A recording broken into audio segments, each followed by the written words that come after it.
오늘 우리에게 주시는 하나님의 말씀 갈라디아서 1장 13절에서 24절까지 말씀 저와 여러분 한 절씩 교독하도록 하겠습니다.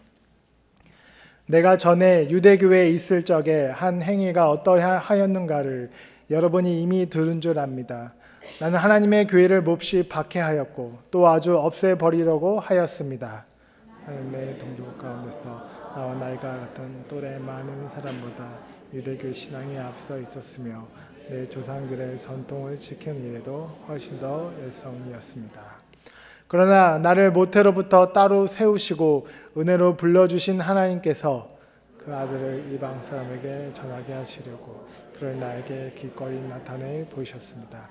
그때 나는 사람들과 의논하지 않았고 또 나보다 먼저 사도가 된 사람들을 만나려고 예루살렘으로 올라가지도 않았습니다. 나는 곧바로 아라비아로 갔다가 다마스쿠스로 되돌아갔습니다. 3년 뒤에 나는 게바를 만나려고 예루살렘으로 올라갔습니다. 나는 그와 함께 보름 동안을 지냈습니다. 그러나 나는 주님의 동생 야고보 밖에는 사도들 가운데 아무도 만나지 않았습니다. 제가 여러분에게 쓰는 이 말은 하나님 앞에 맹세코 거짓말이 아닙니다. 그 뒤에 나는 시리기아와 길리기아 지방으로 갔습니다. 그래서 나는 유대 지방에 있는 그리스도의 교회들에게는 얼굴이 알려져 있지 않습니다. 그들은 다만 전에 우리를 박해하던 그 사람이 지금은 그가 전에 없애버리려고 하던 그 믿음을 전한다 하는 소문을 들을 따름이었습니다. 그래서 그들은 나를 두고 하나님께 줄곧 영광을 돌렸습니다. 아멘. 광고에서 before and after 이런 방식을 많이 사용하는 것을 볼 수가 있습니다. 그러니까 어떤 제품을 사용하기 전과 그리고 사용하고 난 후에 비교되어지는 사진을 통해 가지고서 제품의 효능 또 효과를 드러내는 광고 기법이라고 말할 수 있겠죠. 예를 들면은 탈모 방지제 같은 그런 광고입니다. 그러니까 머리숱이 거의 없는 사람이 어떤 제품을 사용했더니 머리숱이 너무 풍성해졌더라. 그래서 그 달라진 모습의 사진을 통해 가지고서 그 제품의 효용성을 드러내는 것이잖아요. 이 before and after 이 기법은 한 가지 메시지를 담고 있습니다. 그 메시지 내용이 뭐냐면 확실히 달라진다. 우리가 읽은 이 본문은 사도 바울이 before and after의 기법을 사용하고 있다고 생각하시면 될 것 같습니다.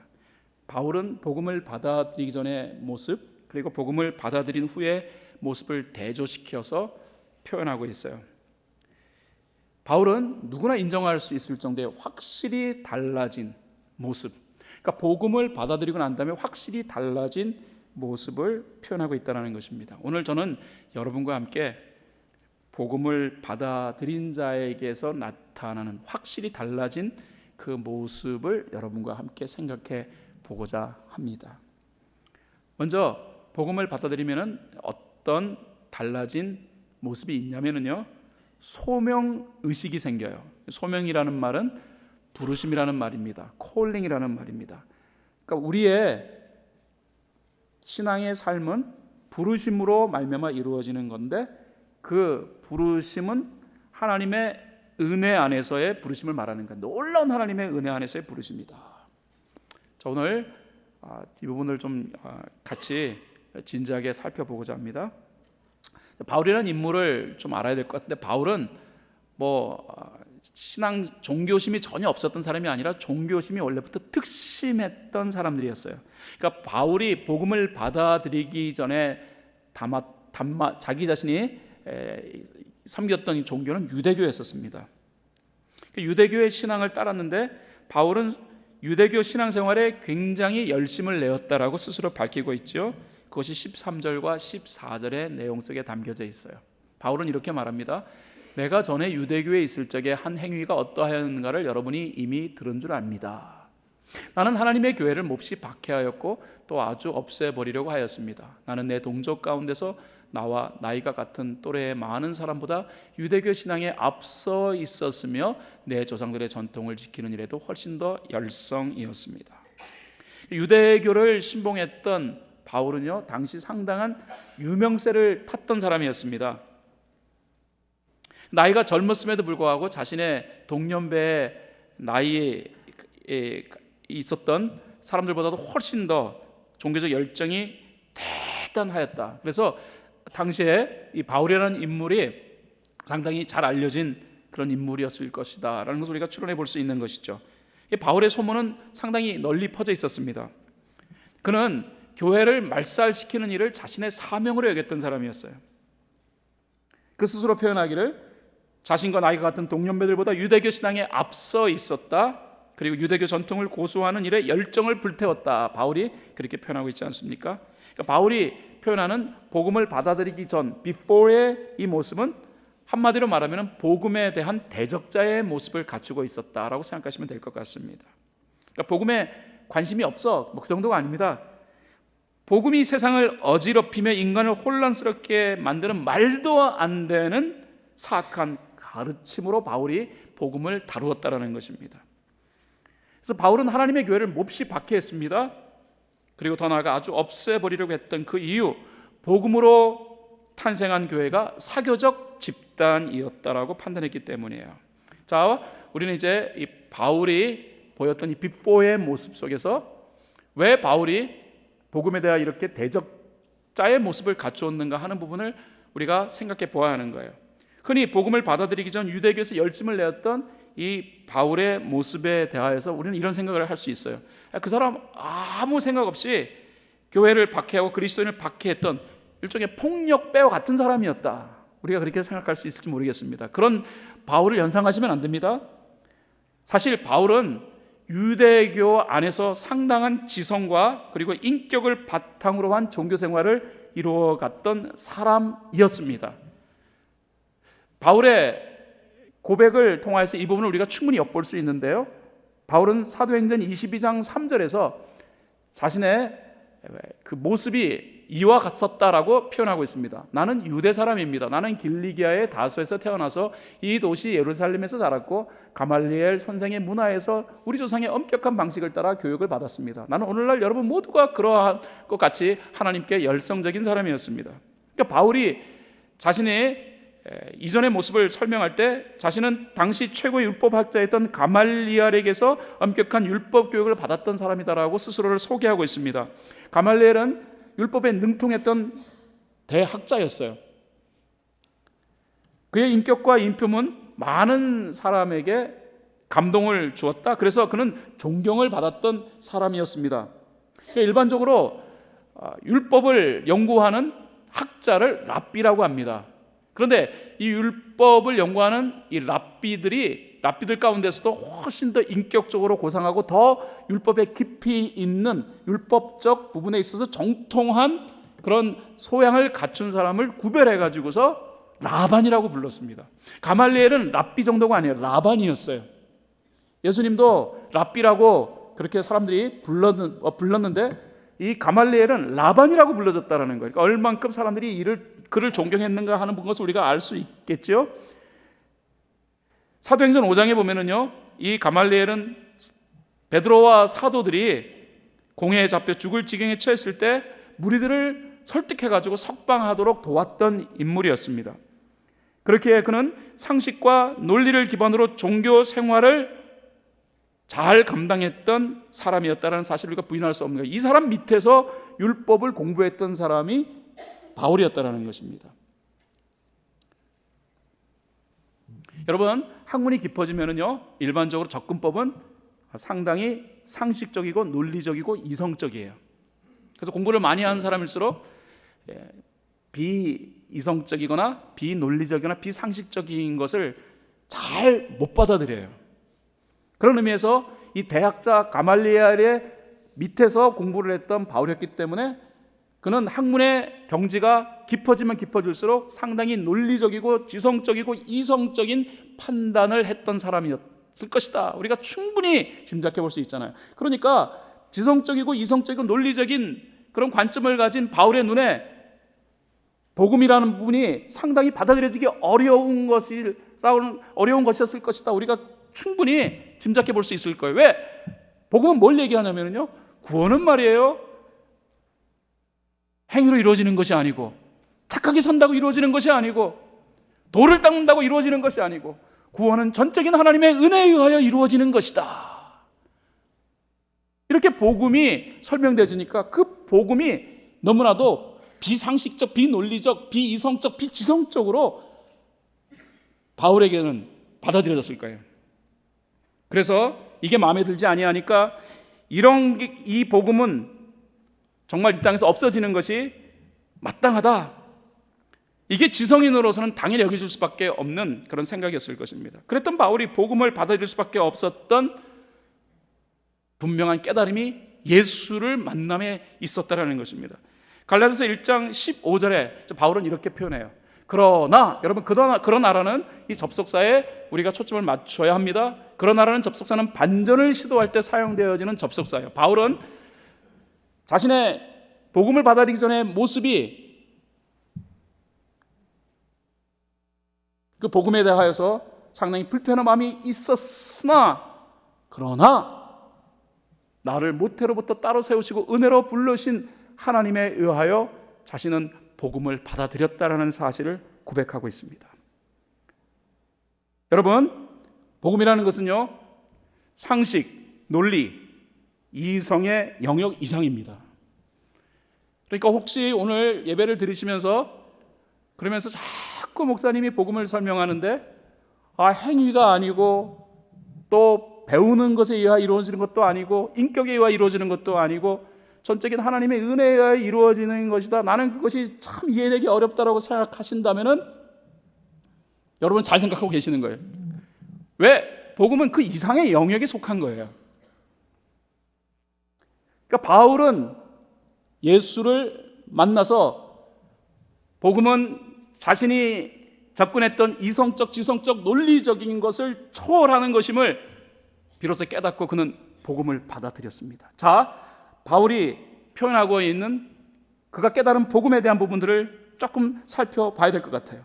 바울은 이렇게 말합니다. 나를 모태로부터 따로 세우셨다. 복음은 철저한 하나님의 청사진에 의해서 선택된 사람에게만 전해진다라는 사실을 바울은 밝히고 있습니다. 우리가 복음을 받아들이고 예수를 믿어서 구원 얻게 되어졌다. 아이고, 내가 선택한 거야. 하지만 그게 아닙니다. 이 안에는 보이지 아니하는 하나님의 섭리가 있었다라는 거예요. 우리에게 복음을 전하기 위해 하나님은 우리가 모태 속에 있을 때부터 계획을 세우시고 이 복음이 어느 날 우리에게 전해질 수 있도록 하나님이 청사진을 세우셨다는 거예요. 그러니까 예수 그리스도를 통하여 우리에게 전해진 이 복음은 하나님의 철저한 블루프린트에 의하여 이루어진 것, 하나님의 철저한 계획에 의하여 이루어진 사실이라는 것을 바울이 밝히고 있다는 것입니다.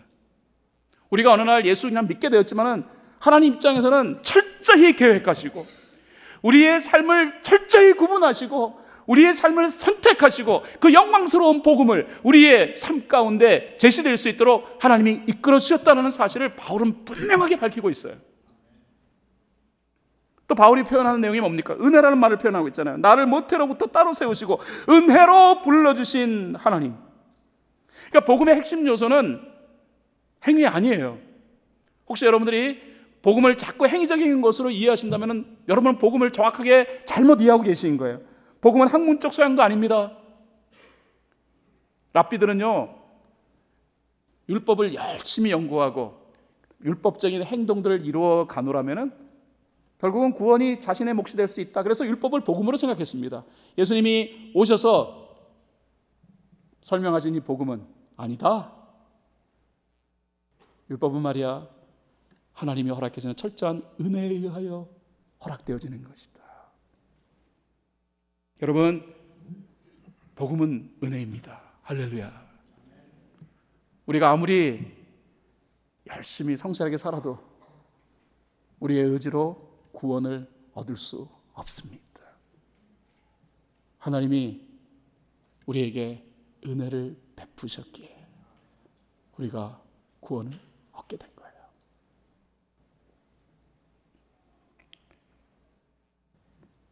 또 바울은 얘기하잖아요. 하나님이 불러주셨다.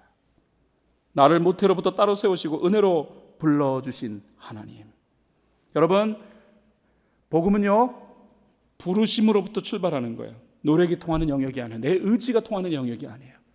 불러주신 거. 그러니까 신앙생활을 하시면서 우리의 신앙의 모든 기초는 은혜인데 그 은혜의 관점으로 우리의 신앙을 바라보시면 신앙이 굉장히 영광스럽게 느껴져요. 오늘 예배를 여러분 드리러 오셨잖아요. 아이고 추수감사를 보내느라고 정신없이 보냈는데 오늘 주일 예배 저는 피곤한데 빨리 주일 예배 오늘 끝내고 또 오늘 집에 가서 쉬어야지 여러분 생각하실지 모르겠어요. 목사님 오늘 설교는 좀 짧았으면 좋겠다 하고 여러분이 기대감을 가지고 계실지 모르겠습니다. 중요한 것은 우리가 어떤 생각을 하든 관계없이 이 예배에 나올 수 있는 이 자체가 하나님의 은혜 때문이라는 것입니다. 오늘 성가대가 찬양 너무 잘했어요. 아름답게 찬양했습니다. 저는 우리 교회 성가대가 너무 좋아요. 네, 정말로 기도하면서 찬양하는 것 같아요. 우리 성가대가 이 아름다운 찬양을 이제 했는데, 그러나 성가대가 스스로 찬양을 한 것 같지만 이것도 하나님이 은혜를 베푸셨기에 그 찬양의 자리에서 하나님께 찬양을 할 수 있었던 거예요.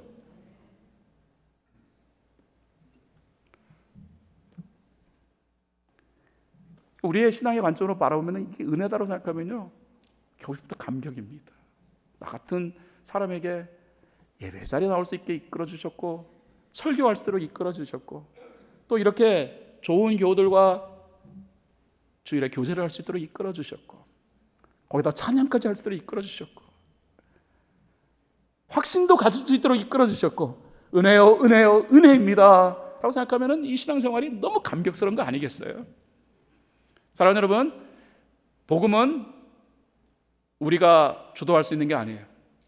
100% 하나님의 주도에 의하여 우리에게 제시되어진 것이다. 이게 바울이 after 복음을 접하고 난 다음에 after 그 복음을 접한 이후에 깨달은 바예요. 내가 이 복음을 접할 수 있던 것은 전적인 하나님의 은혜구나. 부르심 가운데 이루어진 하나님의 은혜구나.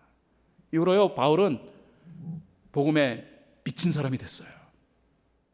아마도 우리가 성경 읽을 때 바울이 복음에 관해 설명할 때마다 은혜 얘기하니까 그냥 우리 그렇게 얘기하나 보다 생각할지 모르지만, 바울은 이 부분을 기록하다가 아마도 잠시 펜을 내려놓고 눈물을 흘리면서 나 같은 삶에 이 은혜를 허락하시면 너무 감사하다며 아마 수없이 울다가 또 이 편지를 기록했을 것이다. 저는 그렇게 생각합니다. 사랑하는 여러분, 우리가 복음을 접하게 된 가장 중요한 이유는 하나님의 부르심 때문인 줄 믿습니다. 우리를 복음의 자리로 불러주신 하나님께 감사하십시다. 두 번째 우리가 알아야 할 건 뭡니까? 사명의식입니다. 복음을 받아들인 사람은요, 자연스럽게 사명의식이 생긴다는 거예요. 사명이 뭐냐 그러면 해야 할 일이라고 말씀드리고 싶어요. 자, 16절 말씀으로 가보겠습니다. 읽겠습니다. 같이 읽어볼까요? 시작. 그 아들을 이방 사람에게 전하게 하시려고 그를 나에게 기꺼이 나타내 보이셨습니다. 그러니까 바울이 피력하는 자신의 변화 중 하나가 사명의식이 생겼다는 거예요. 이 부분이 굉장히 중요합니다. 여러분, 사명이 왜 중요하냐면요, 은혜를 받은 사람의 삶에는 필연적으로 자연스럽게 보이는 것이 사명이기 때문에 그렇습니다. 독일의 목회자였던 보네퍼라는 사람이 값싼 은혜라는 용어를 사용했어요. 은혜는 엄청나게 값진 것인데, 그런데 그리스도인들은 이 은혜를 굉장히 값싸게 그렇게 다루고 있다. 그래서 나는 값싼 은혜가 뭔가 하고 굉장히 고민스러웠거든요. 근데 보네퍼의 설명을 들어보니까 맞다, 아주 공감이 되어져요. 왜? 복음을 받아들여 구원을 얻었다는 것은 하나님의 은혜를 입었다는 것인데, 이 하나님의 은혜를 입은 자에게 즉각적으로 나타나는 모습이 있다는 거예요. 그게 사명의식이라는 말입니다. 그러니까 사명의식 없는 구원의 확신은 사실 앞뒤가 안 맞는 모순이에요. 성경이 드러내는 복음을 받아들인 자들의 특징은 예수를 믿는 순간부터 사명자가 되었다는 것입니다. 사명이 무엇입니까? 이렇게 말씀드리고 싶습니다. 사명이라는 것은 반드시 해야 할 일을 뜻하는 거예요. 그러니까 바울은 자기가 복음을 접하고 난 다음에 누가 가르쳐 주지도 않았는데, 누가 이렇게 해야 되는 거야 라고 가르치지도 않았는데, 그의 마음건데 할 일이 느껴졌다는 거예요. 본성적으로 할 일이 느껴졌다는 거예요.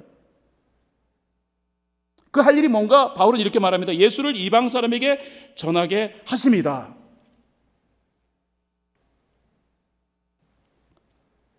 이 복음주의적 설교가인 존 파이퍼는요, 기독교를 망하게 하는 절대 주범을 이렇게 표현했습니다. 사명의식 결여. 사명의식이 결여된 그리스도인들이 오늘날 너무 많다. 복음을 받아들였다라고 구원을 받았다라고 얘기하는 수많은 그리스도인들 가운데서 나는 사명의식이 결여된 많은 그리스도인들을 본다. 가슴 아프다. 존 파이퍼가 그렇게 설교했어요. 그렇다면 사명이 결여된 그리스도인은 뭘 하는 것인가? 존 파이퍼는 이렇게 말합니다. 할 일 없는 신앙인.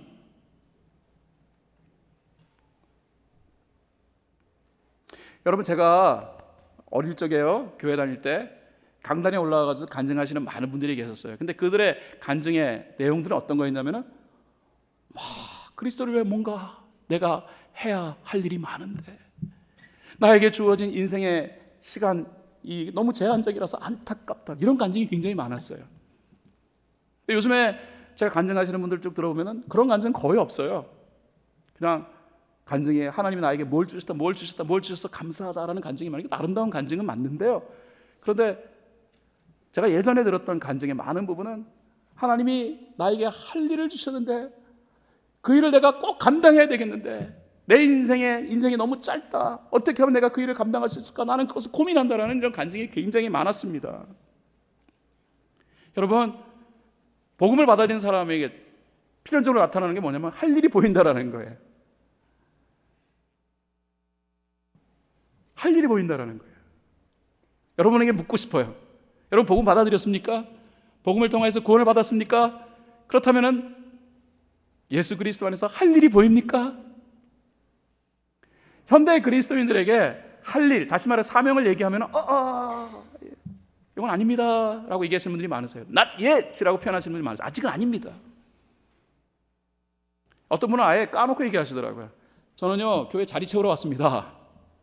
저에게 할 일 요구하시면 교회 나갑니다 라고 얘기하시는 분이 계세요. 세상에 자리 채우는 할 일이 어디 있어요? 사명의식이 보이는 사람은 자리만 채우지 않습니다. 할 일이 보이니까 헌신합니다.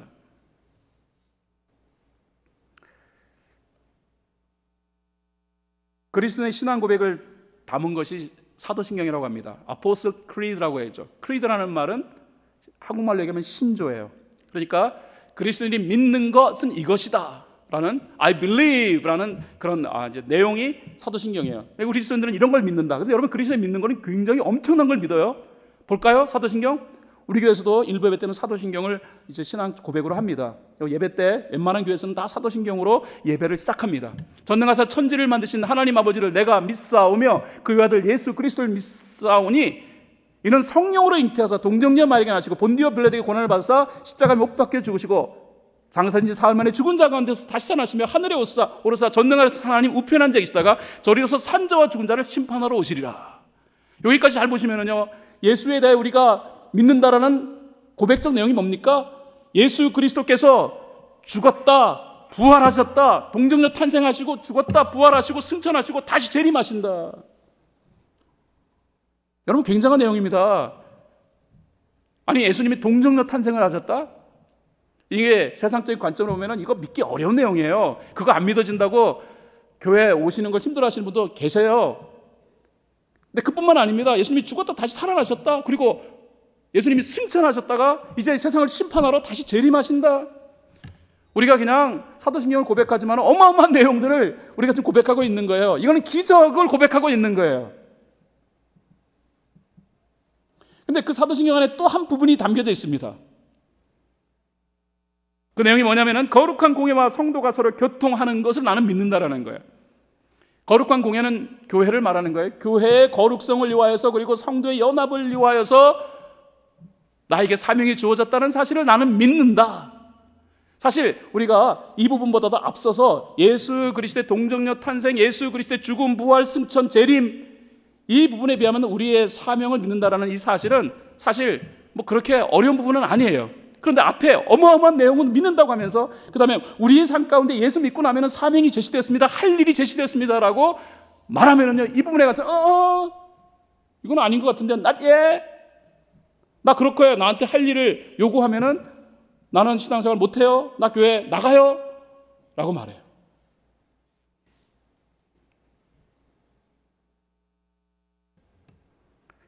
여러분, 할 일은 누가 가르쳐서 생기는 게 아니에요. 우리 믿음의 선배들은 말입니다, 복음을 받아들인 이 순간부터 할 일이 자연스럽게 보인 거예요. 바울이 그걸 얘기하잖아요. 자기는 복음 전하는 사람을 정말로 혐오했다라는 거예요. 그런데 자신이 복음을 받아들이고 난 다음에 자신의 해야 할 일이 순간적으로 느껴졌다라는 거예요. 그것은 이방 사람에게 복음을 전하는 것이 내가 해야 할 일이다.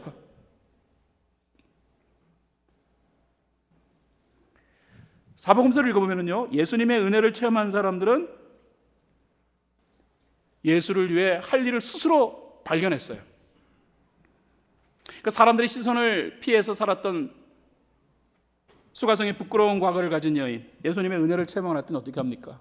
물덩이 내 던지고요, 사람들 시선을 아랑곳하지 않고 마을로 내려가서 내가 메시아를 만났다, 보라 그가 메시아가 아닌가 막 전해요. 군대 귀신 짚혔던 거라사인, 예수님의 은혜를 입자마자 막 예수님을 따르겠다라고 헌신해요. 예수님이 말릴 정도였으니까. 베데스다 연못가에 38년 된 병자가 예수님의 은혜를 입자 그는 즉각적으로요 예수를 전해요. 여리고에 살던 시각장애자 바디메오는 예수님의 은혜를 입은 다음에 예수님을 따랐습니다. 초대교회 성도들도 예수를 믿은 다음에 즉각 전도하는 일을 시작했습니다. 오늘처럼 뭐 40일 캠페인을 하면서 아니면은 무슨 뭐 프로그램을 만들어가지고 우리가 전도 나가자, 노방전도 나가자 해야 한다 막 이러면서 강조한 것도 아니에요. 예수를 믿는 순간부터 복음을 전하는 일이 자신의 일이다라고 인정한 거예요. 누가 가르친 것도 아니에요. 현대교회에서는 복음 전하는 것을 가르쳐요. 해야 합니다. 어떻게 막 가르쳐요. 그래도 이건 내 일이 아니라고 얘기하는 사람이 수룩하게 나오는데, 여러분 오늘 바울의 표현을 빌리자면 정말로 복음을 받아들인 자의 삶 가운데 두드러지게 나타나는 중요한 현상 중에 하나는 할 일이 보인다라는 거예요.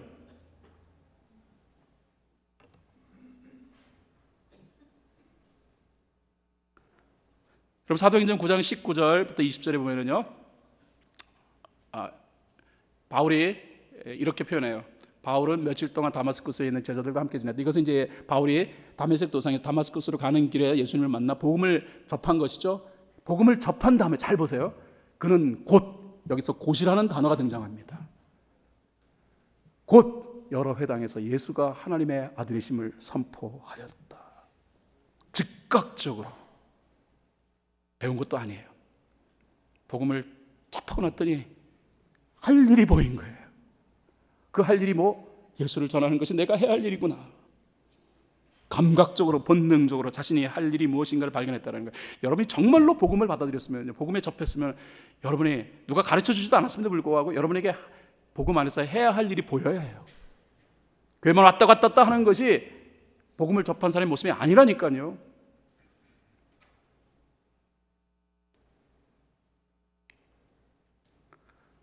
묻겠습니다. 구원의 확신 있으십니까? 평소 같으면 아멘 할 텐데 다 죽어가는 소리로, 숨 넘어가는 소리로 아멘. 여러분 구원의 확신 있으십니까? 그럼 여러분은 할 일도 보여야 해요. 여러분에게 보여야 되는 사명이 보여야 합니다. 사명이 보이지 아니하고 내가 복음화된 삶을 이루고 있다라고 말할 수 없어요. 저는 현대교회에서 정말로 복음이 잘못 설명되어졌다고 저는 그렇게 생각해요. 보네포의 말처럼 값싼 은혜를 우리는 은혜로 착각하고 살아가고 있어요.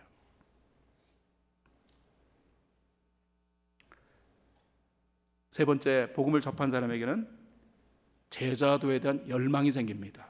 저는 제자도를 이렇게 표현하고 싶어요. 제자도는 예수님의 모습이다. 갈라디아서 1장 17절, 18절 사도 바울은 복음을 접한 다음에 다음과 같은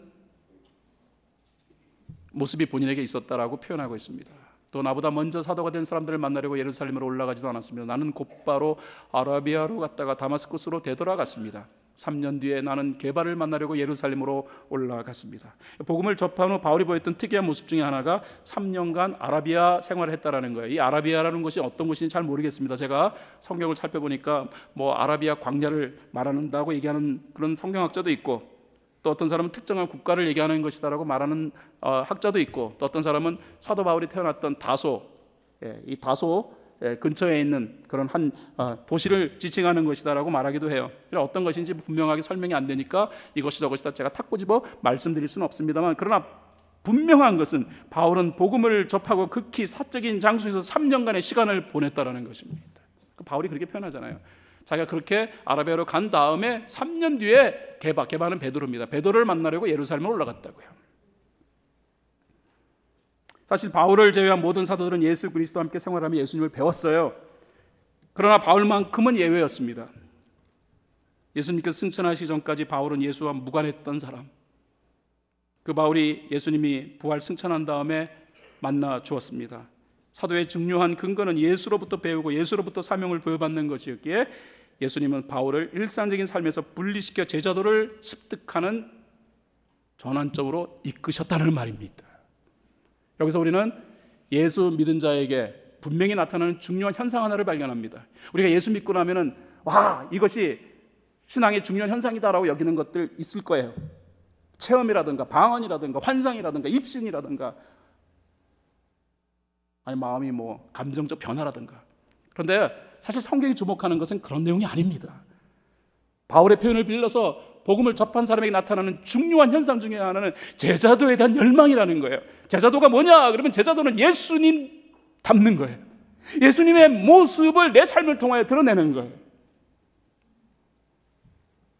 그런데 여러분, 이 제자도는 한순간에 나타나지 않아요. 구원받는 것은 한순간에 이루어지는 사건이지만 그러나 제자도를 습득하는 것은 상당한 시간을 요한다는 것입니다. 그래서 우리 교회에서도 제자 훈련할 때마다 제자는 태어나는 것이 아니라 만들어지는 것이다라고 표현해요. 예수님도 갈릴리 어부라든가 그 밖에 여러 사람들을 불러가지고서 제자도를 전수시키기 위하여 3년만 동안 함께 생활하셨습니다. 사도 바울도 예외가 아니라는 거예요. 그 복음 안에는 예수님처럼 살아가야 된다는 부분을 중요시 여기는 내용이 담겨져 있습니다. 그런데 현대 그리스도인들은 말입니다. 예수님처럼 살아가는 것에 대한 관심이 별로 없어요. 그러면서 그것을 그냥 교회에 와서 예배드리고 사람들 만나 친교하고 그 다음에 마음의 즐거움을 얻고 위로받고 격려받는 것이 바로 복음적 삶이라고 생각해요. 물론 그 부분도 복음적 삶의 한 영역이긴 하지만 그러나 성경이 표현하고자 하는 중요한 복음적 삶의 결실은 예수님의 모습을 삶을 통하여 드러내는 거예요. 갈라디아서 1장 24절에 보면은 바울은 자신이 3년 동안 아라비아에 갔다가 이후 사람들이 바울을 보고서 하나님께 줄곧 영광을 돌렸다라고 표현해요. 하나님이 무엇을 통해 영광을 받으실까요? 그렇습니다. 우리의 모습 속에 그리스도의 모습이 드러날 때 하나님은 영광을 받으시는 거예요. 근데 여러분, 성경을 잘 읽어보시면요, 바울은 복음을 접하고 난 다음에 그 다음에 곧바로 제자도를 습득하기 위하여 자신을 헌신했다라는 부분을 표현해요. 자, 갈라디아서 1장 17절 18절 말씀을 제가 다시 읽어드릴게요. 또 나보다 먼저 사도가 된 사람들을 만나려고 예루살렘에 올라가지 않았습니다. 나는 곧바로 아라비아로 갔다가 다마스커스로 돌아왔습니다. 3년 뒤에. 그러니까 아마 바울은요, 예수님 만나고 난 다음에 복음을 접하고 와, 나도 예수님처럼 되어야겠다 라는 특심한 마음이 생겼던 것 같아요. 누가 가르쳐 준 것도 아니에요. 예수님의 은혜를 체험한 사람은 예수님처럼 되고 싶은 열망을 갖는 것이 정상이라는 말입니다. 여러분에게 물어보고 싶어요. 여러분이 구원을 받았다면 예수님 닮아가는 것에 대한 열망도 함께 여러분의 심령 속에서 이글거리고 있습니까? 그렇다면 여러분은 복음 제대로 이해하고 있는 거예요. 예수님 닮아가는 것은 뭐 내 일이 아닌 것 같다. 그건 나하고 아무 관련이 없는 것 같고, 나는 그냥 교회 와가지고 예배 드리는 것만으로도 나한테는 이거 충분해라고 생각하시면 우리는 복음을 잘못 이해하고 있는 것입니다. 복음을 이해한 사람에게 반드시 나타나는 것은 그리스도처럼 되기를 원하는 열망이 생긴다라는 거예요.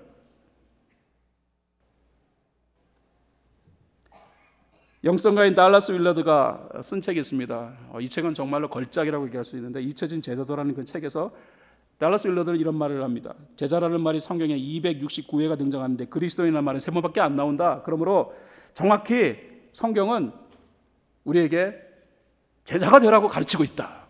근데 현대 그리스도인들은 제자가 되는 일에는 별로 관심 없다. 그냥 그리스도를 졸졸 따라다니는 것으로 신앙생활로 정의하고 있는 것 같다라고 표현하고 있어요. 아주 의미심장한 말을 하고 있는 것입니다. 달라스 윌러드는 성경은 예수처럼 되는 것에 초점을 맞추고 있지만 그 성경을 읽는 많은 사람들은 그냥 예수님 쫓아다니면서 예수님이 주시는 은혜의 부스러기를 주워 담는 것이 신앙생활의 모델인 것처럼 이해하고 있다라고 안타까움을 표시했어요. 사랑하는 여러분, 우리의 삶을 통해서 세상에 있는 사람들이 야, 당신은 정말로 그리스도 닮았어 라는 말을 듣는 것이 정상이라는 말입니다.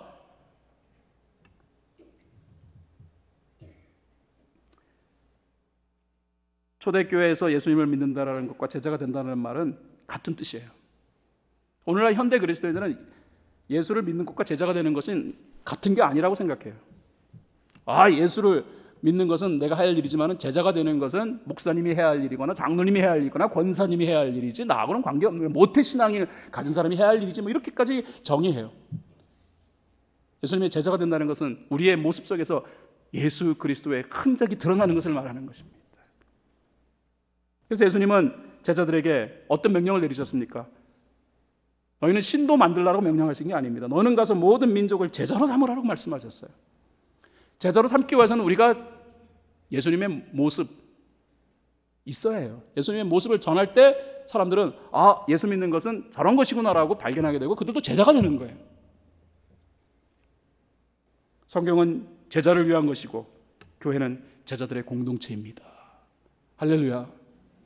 다른 교회는 몰라도 글로벌 성교교회는 이 부분을 명확하게 이해해야 합니다. 여러분은 제자가 되어야 합니다. 예수 그리스도 쫓아다니면서 은혜의 부서를 주워 담으려고 하는 것도 사실 귀한 일이긴 합니다. 우리가 잘나서 주님이 주시는 그런 은혜, 원초적인 것을 우리가 요구를 할 수 있겠어요? 주님이 그냥 우리에게 뿌리고 간 은혜의 부스러기를 주워 담는 것만으로도 내 삶에 충분히 소중한 것이다라고 말할 수 있을지 모르지만 그러나 주님의 마음은 그 정도가 아니었다라는 것입니다. 성경이 우리에게 표현하는 것은 예수 그리스도처럼 살라. 너를 보고 정말로 예수의 모습이 보인다. 복음은 그래서 소중한 것이구나 라고 느낄 수 있게끔 그렇게 살라. 이것이 성경이 우리에게 제시하는 내용입니다. 글로벌 선교교회는 제자들의 집합체가 되었으면 좋겠습니다. 예수님처럼 살아가는 사람들의 공동체.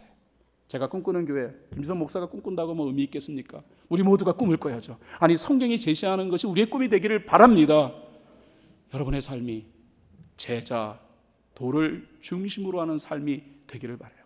사실 신앙의 성공은 어떤 특정한 직분을 얻는 것에 있는 게 아닙니다. 성경은 한 번도 그렇게 가르친 적이 없어요. 근데 요즘에 현대 그리스도인들은요, 신앙생활의 성공을 장로가 되거나 권사가 되거나 어떤 직분을 얻는 것을 신앙의 성공으로 여기더라고요. 심지어는 목회자 되는 것이 신앙생활의 가장 궁극적 정점에 서는 것으로 얘기하더라고요. 성경은 한 번도 직분이 우리 신앙생활의 성공적 요소라고 얘기한 적이 없습니다. 직분은 은혜에 감동해서 섬기기 위한 일종의 기능적인 내용이지 그것이 우리의 신앙생활의 성공 여부를 가늠하는 내용이 아니다라는 거예요. 그렇다면 신앙생활의 성공 여부는 무엇으로 가릴 수 있는가? 여러분이 나중에 하나님의 부르심을 받아 하나님의 심판대 앞에서 너 신앙 성공했구나, 웰컴, 잘했다 하나님이 말씀하실 그 기준이 뭐냐? 직분 아니에요. 천국 가면은 직분 안 따져요. 죄송합니다. 제가 천국 가서 받는 상급은 직분에 의한 상급이 아닙니다. 그렇다면 내가 받아야 할 상급은 무엇일까요? 김지성이 너는 예수를 많이 닮았구나. 그러면 상급이 있는 거예요. 사랑하는 여러분, 우리가 추구해야 될 것은 예수의 모습인 줄 압니다. 오늘 예배를 드리며 저와 여러분이 예수의 모습을 갖추어야겠다라는 이 부분을 더 깊이 있게 고민해 봤으면 좋겠어요. 그렇다고 직분이 중요하지 않으니까 무시해버리라는 의미는 아닙니다. 그러나 진짜 신앙의 성공 여부를 가늠하는 것은 제자도예요. 몇 퍼센트나 여러분은 예수를 닮았습니까? 말씀을 결론 짓겠습니다. 복음을 받아들인 자에게는 달라진 모습이 반드시 나타납니다. 달라진 모습이 뭐냐 그러면은 소명 의식이 생긴다라는 것이고 사명 의식이 생긴다라는 것이고 제자도에 대한 열망이 생긴다라는 거예요. 그 외의 것은 부수적이에요. 그것은 본질이 아니고 사람마다 다 달라요. 예수 믿고 난 다음에 뭐 체험을 했다라는 것도 그것도 하나님이 허락하신 은혜의 한 단면이지만, 그러나 그 모든 것들이 다 우리가 복음을 받아들인 것에 대한 에비던스라고 말할 수는 없어요. 그러나 성경이 말하고 있는 중요한 복음을 받아들인 자 나타나는 현상은 딱 세 가지예요. 내가 하나님의 선택을 받아 구원을 얻게 되었다. 하나님의 부르심에 의하여서 내가 신앙생활을 하게 됐다. 내가 잘나서 한 것이 아니라 전적인 하나님의 은혜가 이루어졌다. 소명의식입니다. 부르심. 두 번째, 할 일이 보인다라는 것입니다. 여러분 1년 동안 교회 생활을 하면서 할 일이 보였습니까? 예배만 왔다 갔다 하는 삶을 이루어간 것은 아닙니까? 정말로 복음 안에서 살아가는 사람은 내가 해야 할 분명한 일이 있다라는 확신을 갖는 거예요. 세 번째, 예수님처럼 예수님을 닮아가고자 하는 열망이 나에게 어느 정도 있는가. 이거 없으면요 사실 우리는 복음을 받아들인 게 아닙니다. 아무리 우리가 체험을, 또 우리가 아무리 감정적인 그런 느낌을 우리 갖는다 할지라도, 교회만 오면 마음이 평안하다 할지라도 그 감정 자체가 복음을 받아들였다고 하는 증거는 아니에요.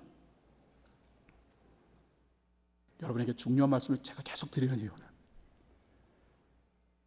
이 복음이라는 것이 우리의 신앙생활에 굉장히 중요한 요소가 되기 때문에 그렇습니다.